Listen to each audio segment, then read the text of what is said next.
अरे नव महीनाए आम गरभवी हो पोसलु।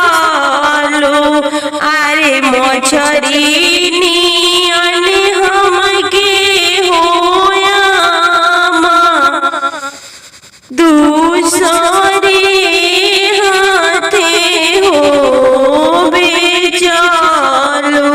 अरे मछरी नियन होयामा हमारा के बेचलू। अरे गोइया भैंसिया होयामा घरवा में हो रखलू। अपना दूसरे घरे हो भेजलू। अरे अपना दुलारी हो बेटी के दूसरे हाथे हो भेजलू। अरे गोइया भैंसिया हो बेटी घरवा के हो लक्ष्मी। अरे सुंदर दुलारी हो बेटी सजन घरे हो शोभेली।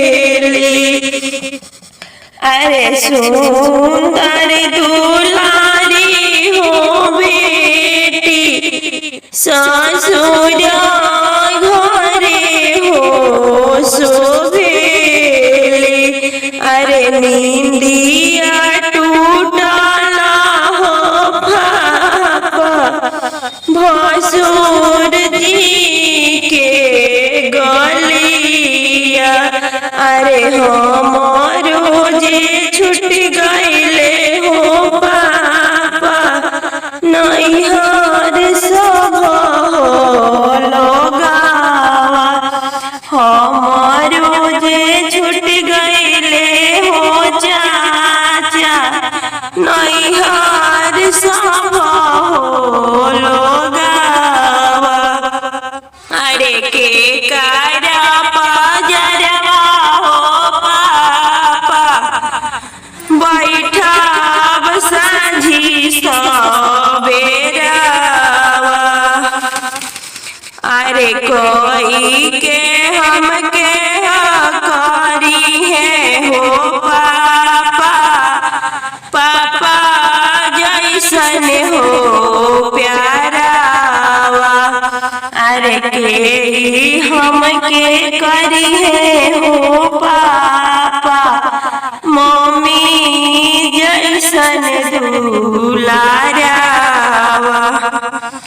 अरे के हमके करी है हो लोगवा भैया जैसन दुलारावा।